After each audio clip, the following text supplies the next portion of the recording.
Assalamualaikum warahmatullahi wabarakatuh. Perkenalkan, nama saya Musika Indah, NPM 2451010039. Saya dari kelas A Ekonomi Syariah.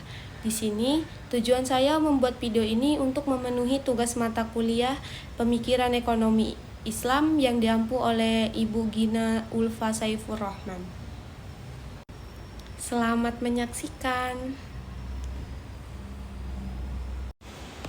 Baik, di sini saya akan menjelaskan tentang peradaban ekonomi abad 1, 2, 3, sampai 15. Yang pertama itu ada abad 1, masa pondasi pembukaan sistem ekonomi Islam pada abad pertama. Sistem ekonomi Islam lahir di bawah bimbingan langsung Rasulullah SAW. Ajaran ekonomi berbasis tauhid, keadilan, dan kesejahteraan sosial mulai diterapkan dalam kehidupan masyarakat Madinah. Sumber utama hukum ekonomi berasal dari Al-Quran dan Hadis. Lembaga keuangan Baitul Mal menjadi pondasi keuangan negara, menyalurkan zakat, sedekah, dan fa'i untuk kepentingan publik.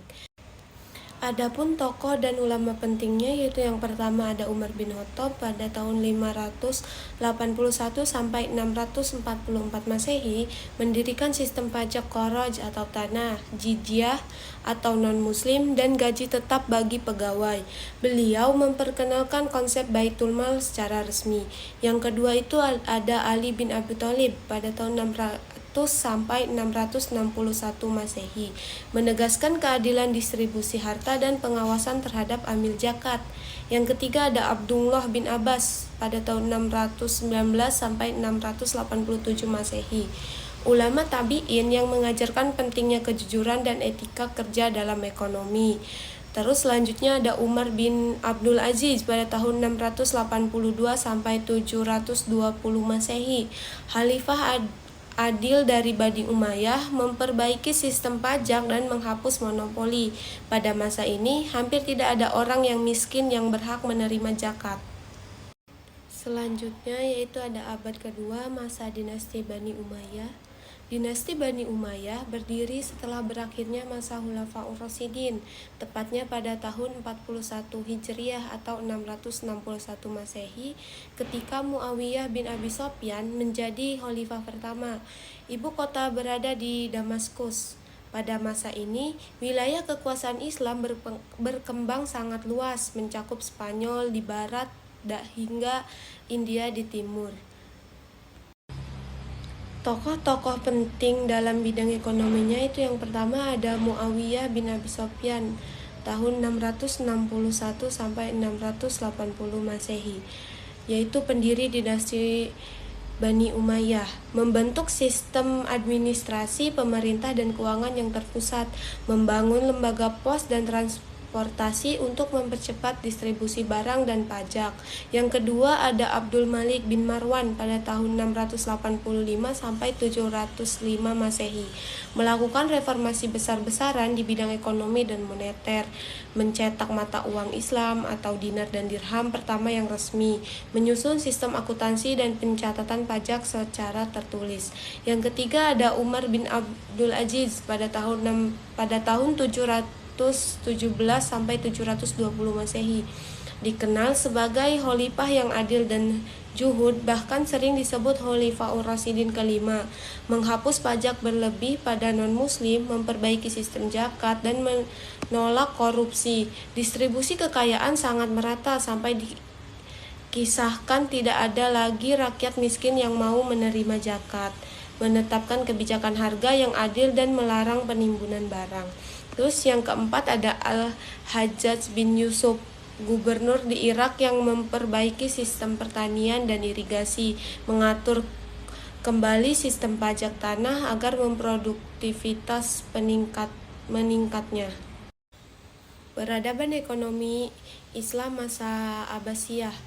Dinasti Abbasiyah berdiri pada tahun 132 Hijriah atau 750 Masehi setelah runtuhnya Bani Umayyah. Pusat perhatiannya berpindah dari Damaskus ke Baghdad atau Irak yang kemudian berkembang menjadi pusat peradaban dunia. Yang keempat ada abad 4-5, masa pemantapan dan analisis etika ekonomi. Masa ini merupakan puncak kematangan hukum dan etika ekonomi Islam. Kekuasaan Abbasiyah mulai melemah, namun ilmu tetap berkembang pesat. Ulama pentingnya itu ada Al-Mawardi tahun 972 sampai 1058 Masehi. Dalam Al-Ahkam As-Sultaniyah membahas pengelolaan keuangan publik, pajak, dan fungsi sosial pemerintah. Yang kedua ada Al-Qudamah bin Ja'far tahun 948 Masehi, menyusun teori kebijakan fiskal dan tanggung jawab negara dalam kesejahteraan sosial. Yang ketiga ada Abu Hamid Al-Ghazali pada tahun 1508 sampai 1111 Masehi. Melalui Ihya Ulumuddin menjelaskan moral ekonomi, kejujuran, bisnis, larangan penimbunan atau ihtikar, dan keseimbangan kebutuhan. Yang keempat ada Ibnu Hajj Al-Andalusi pada tahun 994 sampai 1604 Masehi. Dalam Al-Muhalla menjelaskan hukum muamalah dan prinsip kejujuran perdagangan. Yang kelima ada abad 6-7 Masehi, yaitu masa sintesis intelektual dan filsafat. Ekonomi masa ini dikenal dengan perpaduan antara hukum, filsafat, dan ekonomi. Pemikiran ekonomi dikaitkan dengan maqasid syariah atau tujuan hukum Islam. Adapun ulama pentingnya, yang pertama ada Fakhruddin Ar-Razi tahun 1949 sampai 1209 Masehi, membahas konsep rezeki dan keadilan sosial dalam tafsirnya.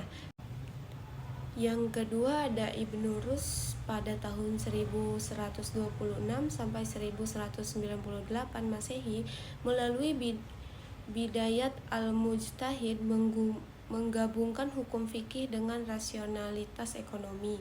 Yang ketiga ada Al-Sarakhsi tahun 1009 sampai 1090 Masehi, menulis Al-Mabsut atau menjelaskan hukum kepemilikan, kontrak, dan tanggung jawab pasar. Yang keempat ada Al-Tusi 1201 sampai 1274 Masehi, membahas keseimbangan sosial dan nilai moral ekonomi dalam akhlak Nasiri. Yang keenam ada abad ke-8 sampai ke-10 Masehi, yaitu masa keterbukaan dan analisis ekonomi rasional. Pada masa ini, dunia Islam menjadi kekuatan perdagangan global. Pemikiran ekonomi mulai bersifat sistematis dan empiris. Ulama pentingnya yang pertama ada Ibnu Taimiyah pada tahun 1263 sampai 1328 Masehi, menulis Al-Hisbah fi Al-Islam, membahas pengawasan pasar, harga adil, dan mekanisme permintaan sampai penawaran. Yang kedua ada Ibnu Qasim Al-Jauziyah pada tahun 1292 sampai 1350 Masehi, dalam I'lam Al-Muwaqqi'in menjelaskan keadilan dalam transaksi, hak konsumen, dan prinsip tanggung jawab sosial. Yang ketiga itu ada Ibnu Khaldun pada tahun 1332 sampai 1406 Masehi, pelopor teori ekonomi makro. Muqaddimahnya menjelaskan siklus ekonomi, pajak, tenaga kerja, dan produksi. Yang keempat ada Al-Makriji tahun 1364 sampai 1442 Masehi, menulis Iqtisad Al-Ummah, menjelaskan teori inflasi dan krisis moneter akibat pencetakan uang berlebih. Yang kelima ada Al-Dimashqi abad 13 Masehi, dalam Al-Isharah fi Mahasin Al-Tijarah, membahas moral perdagangan dan fungsi pasar bebas dalam Islam. Yang ketujuh ada abad 11 sampai 15 Masehi, yaitu masa transisi dan penyebaran. Pemikiran ekonomi periode ini menandai transisi menuju era modern. Ilmu ekonomi Islam mulai menyebar ke Eropa melalui Andalusia dan Afrika Utara. Adapun ulama pentingnya yaitu Ibnu Al-Uhuwah menulis Ma'alim Al-Quran fi Ahkam Al-Hisbah, pedoman pengawasan pasar dan etika konsumen. Yang kedua itu ada Al-Asfahani, abad ke-14 Masehi, membahas keseimbangan antara kebutuhan dan konsumsi.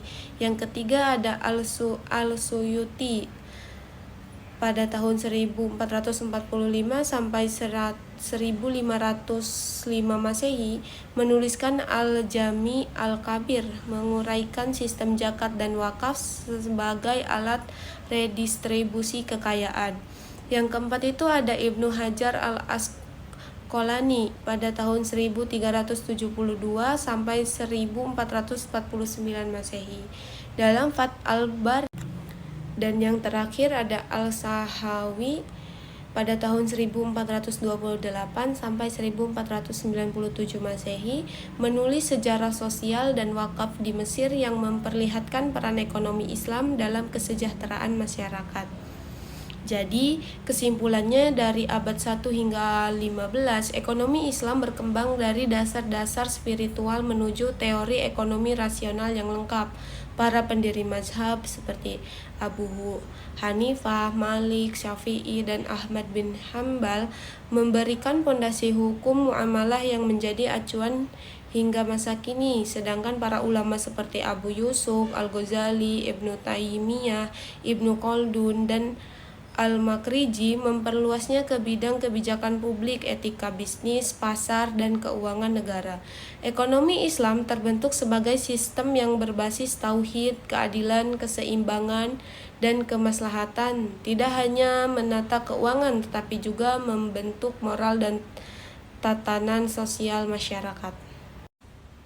Sekian presentasi yang dapat saya sampaikan, kurang lebihnya saya mohon maaf. Wabillahi taufiq wal hidayah. Wassalamualaikum warahmatullahi wabarakatuh.